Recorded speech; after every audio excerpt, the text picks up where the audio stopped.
안녕하십니까. 아메리츠 파이낸셜 수석 부사장 이용돈입니다. 9월 18일 미국 경제 읽어주는 남자 경제남 시작하겠습니다. 자, 오늘 어떤 얘기를 할지 잠시 좀 살펴보겠습니다. 뉴욕 증시 얘기 잠깐 살펴보고요. 가스값이 엄청나죠. 이 고유가 행진이 얼마나 더 지속될지에 대한 것도 좀 알아보고 거기에 전기차 보급 속도가 확실히 빨라지고 있다는 얘기. 그런데 또 자동차를 만드는 노조가 결국 파업을 하고 있다는 얘기. 우리가 살고 있는 캘리포니아 또 남가주는 일자리가 증가했다라는 그런 또 좋은 소식이 있고요.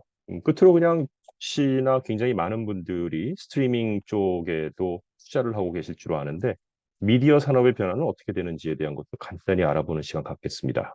먼저 증권가 소식입니다. 오늘 주식시장이 출발하면서 선물 가격이 조금 상승했습니다. 그 이유는 이제 이번 주에 예정된 연방준비제도 이사회 페더럴 리저브 회의를 기대하면서인데요. 현재 다우존스 산업평균지수가 0.03%포인트 오르고 S&P 500하고 나스닥이 각각 0.32, 0.27 상승한 모습을 보이고 있습니다. 투자자들은 연방준비제도가 이자율을 현 상태로 유지할 것으로 예상을 하고 있는데요. CME 그룹의 페드와치 도구에서 보면은 연방준비제도가 이번 주 수요일에 발표할 이자율 결정에서 현재 이자율을 그대로 유지할 확률이 99%로 높으며 11월에 이자율을 인상할 확률은 31%로 낮다고 예측을 하고 있습니다. 그럼에도 불구하고 투자자들은 지금부터 중앙은행의 인플레이션에 대한 입장을 더 잘 이해하고 싶어 할 것인데요. 중앙은행의 입장이 현재의 물가 상승에 대한 것이 어떤지에 대한 정보를 얻고 싶어 한다는 것을 의미하겠죠. 참고로 CME 그룹은 시카고 머컨타일 익스체인지, 시카고 상업거래소의 줄임말입니다.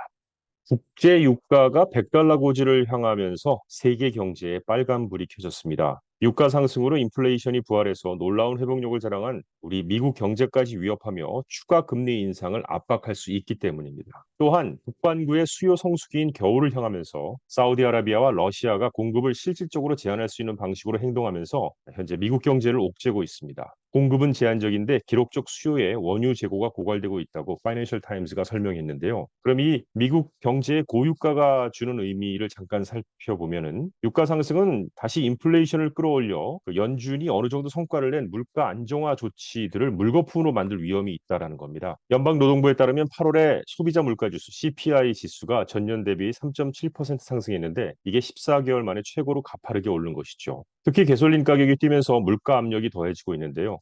미국의 가솔린 가격은 갤런당 3.86달러로 연초보다 25% 이상 높은 수준이고요. 화물, 농업, 기타 산업의 필수적인 경유 가격도 지난 3개월 사이에 거의 20%나 뛰었습니다. 자, 그런 가운데 이 미국 내에 순수 전기 자동차 보급 속도가 기하급수적으로 빨라지고 있는 것으로 나타났습니다. 블룸버그 통신에 따르면 지난해 7월부터 지난 6월까지 12개월간 미국인들은 전기로만 달리는 자동차를 모두 97만 7,445대를 구입했습니다. 총 100만 대의 순수 전기차가 판매되기까지 10년이 걸렸고 여기서 200만 대 판매로 가는데 2년이 걸렸는데 300만 대까지는 1년 남짓만 소요된 셈입니다. 또 올해 상반기 신차 판매에서 전기차의 비중이 7%를 넘어섰는데요. 이게 굉장히 중요합니다. 지난해 말 전기차가 본격적인 대중화의 단계로 넘어가는 시점인 티핑 포인트를 5%를 통과한 후에 빠르게 시장을 잠식하고 있는 것인데요. 블룸버그 분석에 따르면 전기차 점유율이 5%를 넘으면 자동차의 비용과 충전 문제 또 운전자의 회의론 등 보편적인 문제가 해결되면서 대중이 뒤따르게 된다는 거죠. 블룸버그는 지난 8월 미국을 포함해 전기차 티핑 포인트를 통과한 국가가 총 23개국이라면서 4년 내에 전기차 비중이 25%로 확대될 것으로 관측을 하고 있습니다. 여기에 발맞춰서 최근 몇 주 동안 10가지 새로운 전기차 모델이 미국에 출시됐는데요. 이로써 미국인이 선택할 수 있는 배터리 구동 승용차와 트럭 모델들은 쉬운 한 개로 늘어났습니다.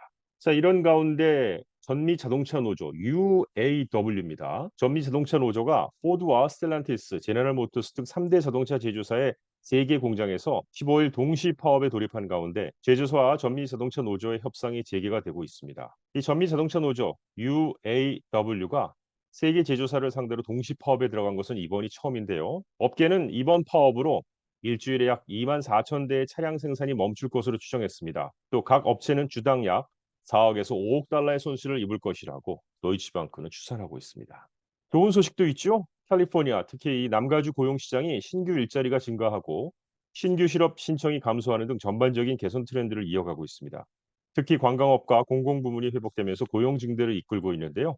또한 LA 카운티와 오렌지 카운티 실업률도 전반적으로 낮은 수준을 유지하고 있습니다. 한편 지난 8월 미 전국 실업률은 3.8%로 집계돼서 전달에 3.5% 대비 0.3%포인트 상승했는데, 같은 전년 동기인 2022년 8월의 3.7%와 비교하면 0.1%포인트 상승한 정도로 보이고 있습니다. 지난 주말 영상 시청들은 많이 하셨죠? 아무래도 스트리밍 서비스 쪽이지 않을까 싶습니다. 그렇다면 전통적인 텔레비전 시대는 끝이 난 것일까? 지난 10년 동안 소비자들이 스트리밍 서비스를 선호하는 경향이 미디어 산업을 크게 바꿔놓았는데요. 이로 인해 기존의 대형 미디어 기업들이 어떻게 대응할지 고민하고 있는데, 자, 그런데 최근 들어서 디즈니가 ABC와 제휴한 회사, 또 유선 케이블 네트워크, 그리고 ESPN의 소수 지분을 판매할 가능성을 고려하고 있다고 합니다. 회사가 기존의 미디어 사업에서 빠져나와 다음 단계로 나갈지 모른다는 신호가 되겠는데, 근데 요즘 스트리밍 서비스가 조금 주춤하고 있는데요. 헐리우드에서 작가와 배우들의 파업으로 큰 문제가 되고 있기 때문입니다. 그러나 가장 큰 문제는 대부분의 스튜디오에게 스트리밍이 수익을 창출하기가 어렵다는 것입니다. 미디어 회사들은 또한 스트리밍 시청 데이터를 공개하기를 꺼려하고 있어서 투자자와 작가들은 스트리밍 서비스의 성과에 대한 정보를